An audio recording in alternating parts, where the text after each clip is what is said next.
Memulai langkah kecil untuk kegiatan positif di lingkungan rumah. Sangkar Semut kini mewujudkan mimpinya menjadi wadah kreatif di bidang kesenian dan kebudayaan di daerah Kampung Bojong, Kelurahan Bakti Jaya, Depok, Jawa Barat. Dengan misi menjadikan manusia yang bermanfaat baik bagi dirinya dan lingkungan, Sangkar Semut mengajak anak-anak muda untuk berkreativitas.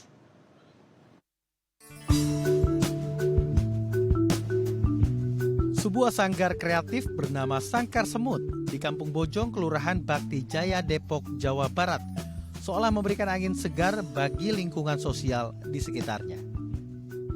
Ini merupakan wadah kreatif tempat anak muda menyalurkan hobi, bakat, dan minat.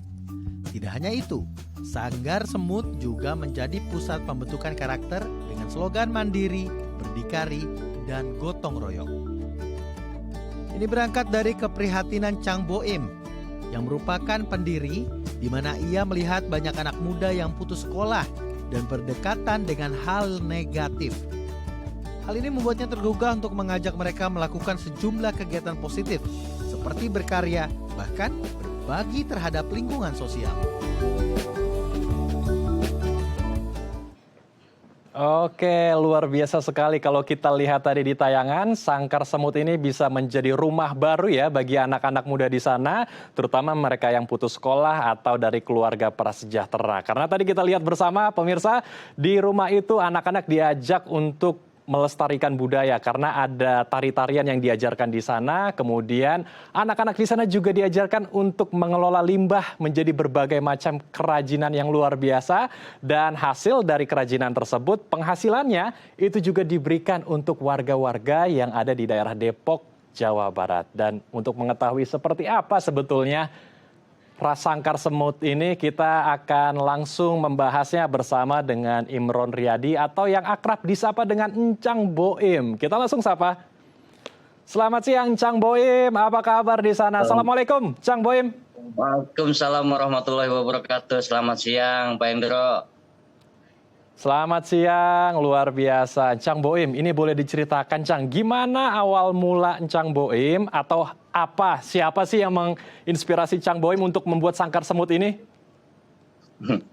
Ya, untuk Sangkar Semut ini terinspirasi pada anak-anak lingkungan di sini yang mereka bisa bergotong royong, memiliki potensi-potensi yang tadinya awalnya tidak ada perhatian dari masyarakat lingkungan setempat, namun di sini diwadahkan dengan berupa area kecil tadinya kecil karena di sini tadinya empang. Kemudian kami jadikan sebuah sanggar yang sekarang terbentuk sudah 6 tahun ini berproses. Nah itu gambar itu yang dulu. Nah ini saat ini ya alhamdulillah sampai dari TV pun ada program juga, mimpi menjadi nyata waktu itu. Terbentuklah sekarang alhamdulillah Sangkar Semut bisa berkegiatan dengan rapi dan nggak lagi kehujanan kayak dulu. Oke, jadi mereka menemukan teman-teman yang baru, keluarga baru juga di sana ya untuk mereka bisa berkreasi. Nah, ini kan ada beberapa sub kegiatan di sana ya, ada kebudayaan, kemudian ada mengelola limbah, dan juga ada kegiatan mereka untuk bisa menjadi seorang wirausahawan. Nah, ini saya bedah satu persatu ya. Kita mulai dari budaya dulu, Encang Boim, karena di sana menjadi sentra kesenian dan kebudayaan juga untuk warga di Depok ya. Mengapa ini menjadi konsen Encang Boim? Apakah warga di sana, anak-anak muda khususnya, sudah mulai berkurang untuk mengenal budaya tentang Nusantara kita, Encang Boim? Ya, dengan era globalisasi ya, digital ini memang pengaruhnya besar sekali terhadap anak-anak muda di sini. Nah, supaya mengimbangi bahwa di sini pun punya sejarah yang memang wajib dilestarikan dan jangan sampai budaya itu hilang. Nah, makanya kami melestarikan budaya di kampung ini. Salah satunya itu budaya Kota Depok ya. Dengan tariannya, kemudian dengan bahasa di sini bebesanan, ada acara nikah itu yang hampir hilang, hampir punah.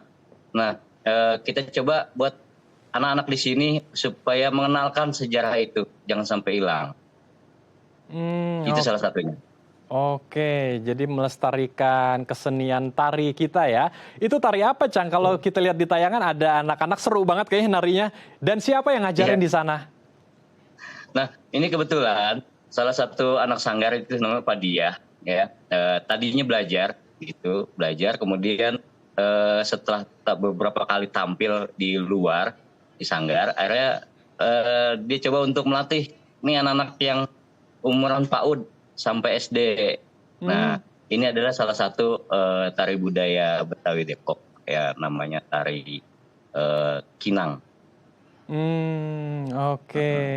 Luar biasa sekali dan mereka juga diasah ya kepercayaan dirinya karena mereka diajarkan untuk tampil juga di acara-acara ya, Cang Boim ya? Betul sekali, Pendra.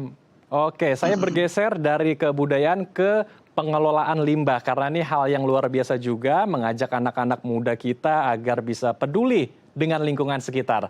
Ini limbah apa saja, Cang, yang dicari, yang dikelola, kemudian karya seninya jadi apa sih, Cang Boim?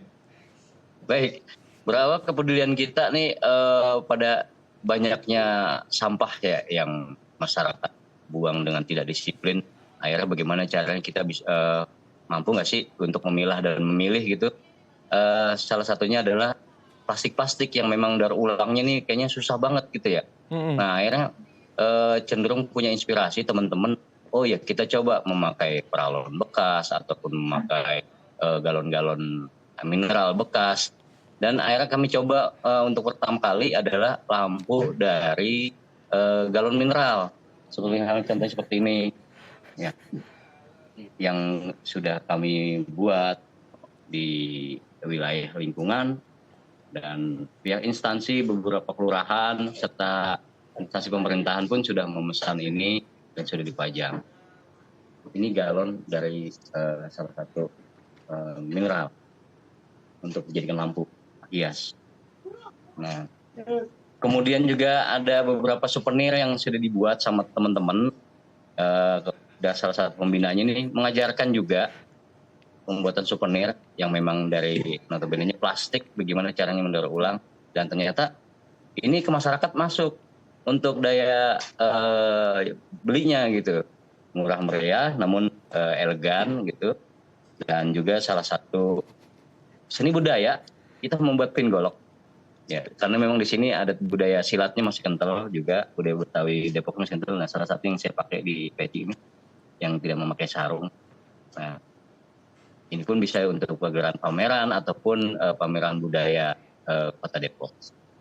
Oke, luar biasa. Jadi mengajak anak-anak untuk bisa kreatif juga mengelola limbah galon tadi ya, limbah plastik yang mungkin sulit sekali terurai kalau di dalam tanah. Menjadi sebuah kreasi yang luar biasa indah, cantik juga tadi. Itu kalau boleh tahu, limbah-limbah galonnya dapat dari mana? Apakah ada penjemputan bola gitu, mengecek satu persatu ke TPU, ke tempat-tempat pembuangan sampah atau ke tempat rumah mereka yang sudah tidak terpakai lagi limbah-limbah di sana?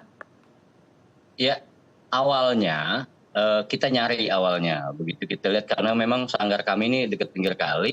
Pada saat melihat galon itu ada yang terbuang, kita ambil. Nah, contoh dari inspirasi itu akhirnya ini berpikir bahwa masyarakat sini bisa kita budayakan, bisa kita berdayakan gitu ya. Kita beli galon tersebut sama masyarakat setempat sini dengan harga ya tidak seperti mereka ibu-ibu di sini dengan kiloan yang harganya murah. Nah, makanya di sini akhirnya kita beli satuan buat ibu-ibu, dan alhamdulillahnya ini antusias ibu-ibu di sini itu mengumpulkan bisa dijadikan duit yang kita kasih tuh untuk tambahan belanja dapur.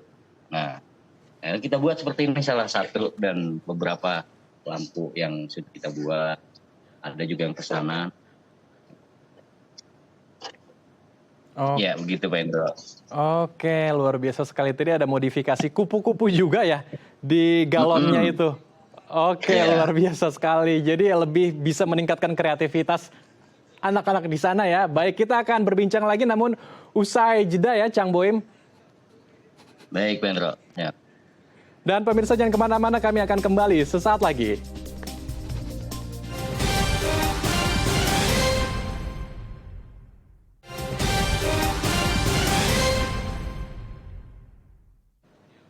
Baik, pemirsa, kita akan lanjutkan diskusi hangat kita bersama dengan Chang Boim. Chang Boim, saya ingin mendalami lagi tentang kegiatan kreativitas di sana. Jadi anak-anak di sana juga diberikan berbagai macam ilmu ya. Tadi kalau kita sudah bahas ada ilmu untuk menjadi wirausaha, kemudian mereka juga mendalami dunia seni dan mengelola limbah menjadi sebuah karya seni. Nah, kami ingin mendalami lagi tentang yang seni, dunia seni di sana karena ada juga para pelukis yang bekerja sama dengan Sangkar Semut untuk memberikan pendidikan ilmu seni di sana. Nah, ini luar biasa sekali. Konsepnya seperti apa, Chang Boim? Apakah seperti sekolah formal pada umumnya di sana atau ada SOP tertentu atau aturan tertentu di Sangkar Semut? Ya, kita sih awalnya tidak berpikiran sampai sejauh itu, ya Pak Hendro. Di sini hanya sebuah sanggar yang isinya kegiatan, yang mana teman-teman nih memiliki ilmu yang pengen diamalkan. Karena memang visi misinya di sini begitu. Jadi mengamalkan ilmunya untuk sampai ke generasi berikutnya. Nah, salah satunya adalah teman-teman dari seniman nih yang memang mereka main ke sini akhirnya pengen berkontribusi dengan mengamalkan ilmunya. Nah, akhirnya kita bikin schedule jadwal, di mana berjadwal waktu itu ya masing-masing pendidikan atau kegiatan melukis nih ada jadwal waktunya di tiap hari Senin, kemudian Rabu, dan untuk acara hari Minggu tuh biasanya kami keluar gitu, event di luar. Nah, itu salah satu teman-teman seniman yang tergabung. Oke. Lalu ini apakah dipungut biaya untuk teman-teman, adik-adik yang ikut belajar di sana atau diberikan secara cuma-cuma atau gratis? Sampai saat ini belum ada pemikiran untuk berbayar ya. Tetap kita yang mau belajar di sini, ayo silakan datang aja ke Sangkar Semut ya dengan tidak berbayar atau gratis. Oke, luar biasa. Jadi teman-teman di sana bisa datang secara cuma-cuma dan mendapatkan ilmu secara gratis ya. Kalau kita berbicara mengenai anak-anak sendiri, terutama anak-anak yang sudah putus sekolah dan tinggal mungkin di jalanan ya, mereka mendapatkan uang juga dari jalan. Untuk mengajak mereka kan pasti nggak gampang, Chang Boim. Nah, ini pendekatan Chang Boim seperti apa untuk merangkul mereka agar mau belajar, menimba ilmu di Sangkar Semut?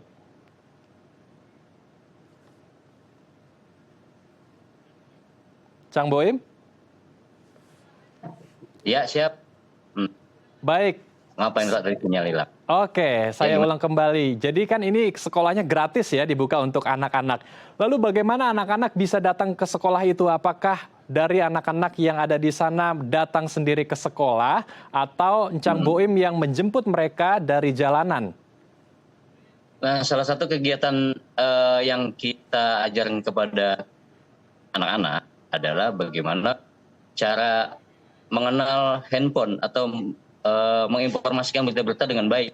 Salah satunya kegiatan di sini kita upload di sosmed, baik Facebook maupun Instagram, Sangkar Semut.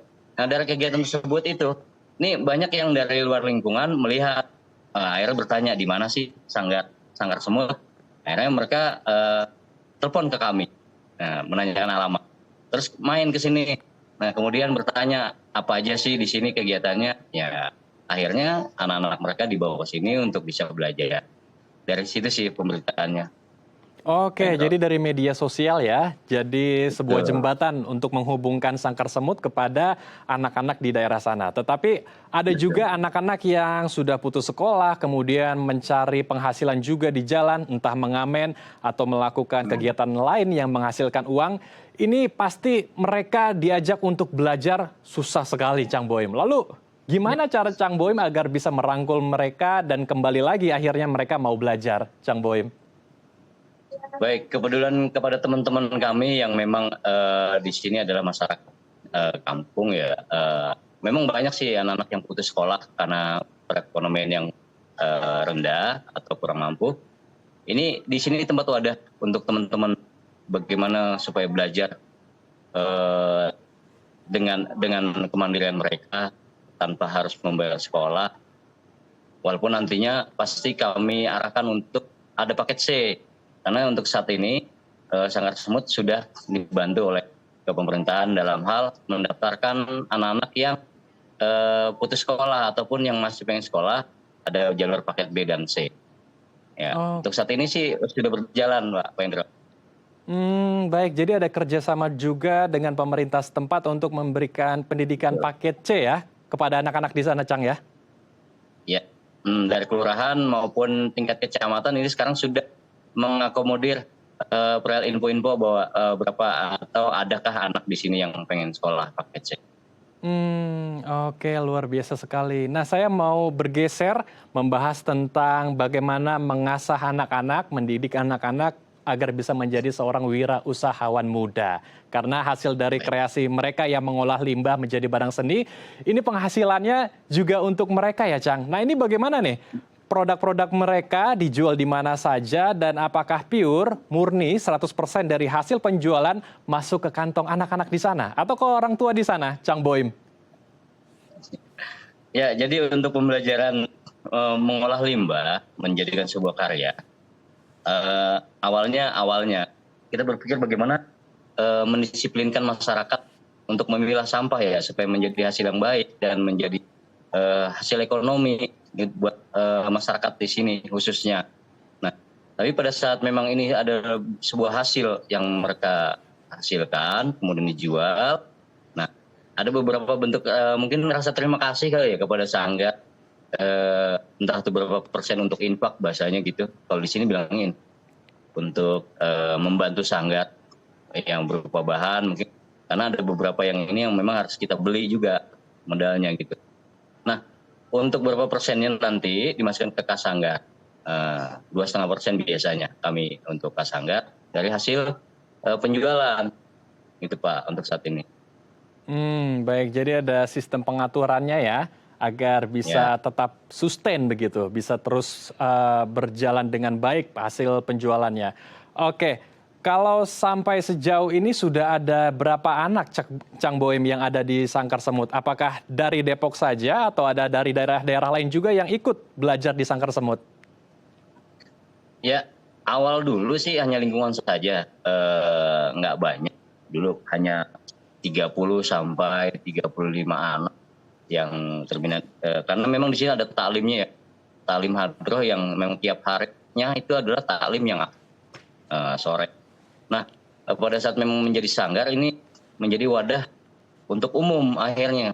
Nah, data yang kami ada nama-namanya itu sekarang sudah sebanyak 128 anak dari berbagai macam bidang, baik seni, pengajian taklim, hadroh, kemudian tari, perpustakaan, juga yang lainnya semuanya karya juga. Nah, ini anak-anaknya bukan dari sini saja, ya termasuk silat. Jadi dari luar juga kontribusi atau berlatih di sini. Itu Pak Indro. Oke, baik. Jadi tidak ada pembatasan hanya di Depok saja gitu ya. Tetapi anak-anak dari luar Depok juga boleh ikut belajar di sana. Baik, kita harapkan anak-anak di sana bisa mendapatkan ilmu yang sangat berguna, bisa menjadi bekal juga untuk mereka, untuk meraih cita-cita mereka di masa yang akan datang. Terima kasih, Cang Boim telah bergabung bersama kami, berbagi inspirasi bersama kami di Halo Indonesia. Salam sehat, Assalamualaikum, Cang Boim. Waalaikumsalam warahmatullahi wabarakatuh, terima kasih.